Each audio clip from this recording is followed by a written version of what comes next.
জেনা এমন একটা পাপ, যেই পাপ থেকে যদি কোনো যুবক নিজেকে বাঁচাতে পারে, আল্লাহ পাক তাকে সাক্ষাৎ মৌতের হাত থেকেও বাঁচাতে পারবে ইনশাআল্লাহ। কিভাবে? 3 বন্ধু যাচ্ছে রাস্তা দিয়ে, হঠাৎ করে ঝড়, বন্ধু 3 জন ঢুকে গেল গুহার মধ্যে। কিসের মধ্যে? গুহায়, যে পাহাড়ি এলাকায় আপনারা থাকেন যারা, গুহার মধ্যে। হঠাৎ করে পাহাড়ের পাথর দিয়ে গুহার মুখটা বন্ধ হয়ে গেল। এখন খোলার কোনো অপশন নাই। সবাই বলছে এখন 3 জন, এখন তো আমরা বের হতে পারবো না। সবাই সবার নেক আমলের ওসিলা দিয়ে আল্লাহর কাছে দোয়া করো। কিসের ওসিলা দিয়ে? নেক আমলের ওসিলা দিয়ে দোয়া করতে হয়। যে হাদিস, মৃত মানুষকে ওসিলা করে তার জন্য নজর মানত জবাই করে দোয়া করতে হয়, নিজের নেক আমলের ওসিলা দিয়ে আল্লাহর কাছে দোয়া করতে হয়। আল্লাহ পাক এখন দোয়া শুনলেন। একজন বলছে, আমি আমার পিতা মাতাকে খুব খেদমত করতাম, তাদেরকে দুধ পান না করে দুধ পান করাতাম না, নিজেও করতাম না, ছেলেদেরকে করাতাম না। আল্লাহ, এই কাজটা তোমার ভালো লাগলে আজকে গুহার মুখ থেকে পাথর সরিয়ে দাও। পাথর একটু সরে গেল। পাথর আল্লাহর কথা শোনে কিনা? শোনে না? সবাই আল্লাহর কথা শোনে। আগুন আল্লাহর কথা শোনে কিনা? ইব্রাহিমের জন্য আগুন ঠান্ডা হয়ে যায় নাই? আচ্ছা, তারপরে আরেকজন দোয়া করছে, আল্লাহ, আমার এক কর্মচারী ছিল, তার বেতন বাকি ছিল, সে বেতন না নিয়ে চলে গেছে, আমি সেই বেতনটা দিয়ে কিছু গবাদি পশু কিনেছি। আস্তে আস্তে গবাদি পশু বেড়েছে, অনেক দিন পর সে এসেছে টাকা চাওয়ার জন্য। তা আমি বলেছি, সবই তোমার, সব নিয়ে চলে যাও। সে বলেছে, আপনি কি ফাইজলামি করতেছেন আমার সাথে? আমার টাকা আমাকে দেন। বলছে, না, তোমার টাকা দিয়ে আমি এটা কিনেছিলাম, আজকে বংশবৃদ্ধি হয়েছে, সব তোমার, নিয়ে যাও। সে নিয়ে গেল। সে বলছে, আল্লাহ, এই কাজ যদি তোমার সন্তুষ্টির জন্য করে থাকি, আজকে আমাকে বাঁচাও। পাথর একটু সরে গেল। এবার তৃতীয় ব্যক্তি, এই ছেলে বলছে, যুবক ছেলে, আল্লাহ, আমার একজন চাচাতো বোন ছিল। কে ছিল? এই যে বয়ফ্রেন্ড গার্লফ্রেন্ড, খালাতো বোন, চাচাতো বোন, এখন তো বিচ্ছিরি অবস্থা। এখন এমন একটা অবস্থা, পশ্চিমা সভ্যতার রিপোর্টগুলো পড়ে দেখি, ভাইও বোনের সাথে জেনা করে না।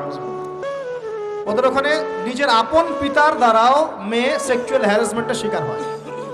ওরা আমাদেরকে শেখায় এখন ভালো কোনটা মন্দ, আর আমরাও আমাদের মাথাটা কবে যে বিক্রি করে দিলাম। ওদের কাছ থেকে ভালো মন্দ শিখতে হচ্ছে, কোরআন সুন্নাহ বাদ দিয়ে ওদের কাছ থেকে ভালো মন্দ শিখতে হচ্ছে। তো চাচাতো বোনকে সে খুব ভালোবাসতো, তাকে সে পেতে চাইতো, মানে তার সাথে সেক্সুয়াল সম্পর্ক করতে চাইতো। আমাকে 1000 বা 100 স্বর্ণ মুদ্রা দিতে পারো, দিনার, তাহলে আমি তোমার সাথে সেক্স করবো, মানে জেনা করবো। নাউজুবিল্লাহ। তো সেই ছেলে অনেক কষ্ট করে এই টাকাগুলো বা এই দিনারগুলো অর্জন করে, কামাই করে, দিনরাত পরিশ্রম করে, ঠিক আপনারা যেমন করছেন। আর তো এরপর সে তার স্বর্ণ মুদ্রা দেয়, দিয়ে বলে যে এখন আমাকে আমার কাজ করতে দাও। তখন সেই মেয়ে রাজি হয়।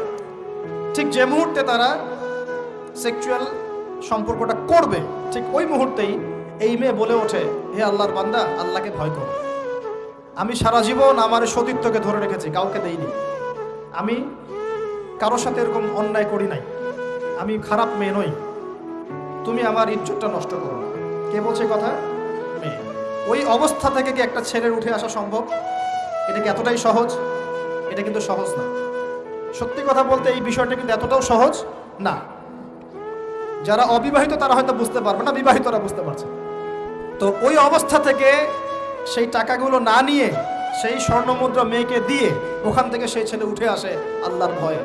সে এখন গুহার মধ্যে আটকা পড়েছে, আল্লাহকে বলছে, আল্লাহ, ওই দিন ওই কাজ যদি তোমার সন্তুষ্টির জন্য করে থাকি, আজকে আমাকে মৃত্যুর হাত থেকে বাঁচাও। সমস্ত পাথর ধপধপ করে সরে গেল গুহার মধ্যে। এটা কিন্তু কোনো গাল গল্প না, এটা বনু ইসরাইলের ঘটনা, সত্য ঘটনা।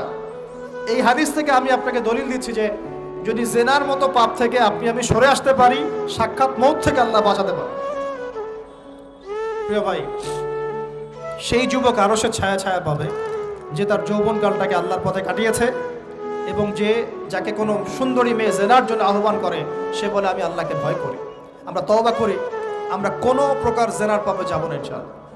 যদি হারাম কোনো সম্পর্ক থেকে থাকে, আজকেই এই নাম্বার ডিলিট করে ফেলতে হবে। আল্লাহ পাক তৌফিক দেন।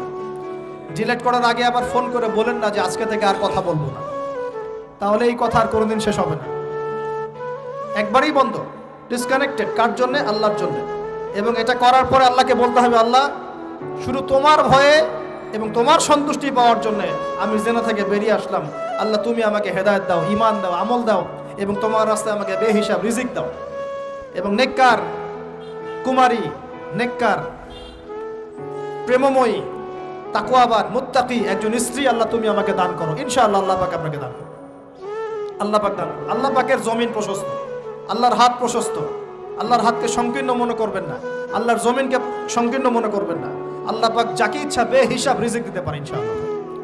আল্লাহ পাক আমাদের সবাইকে বেহিসাব রিজিক দান করুন বলি আমিন।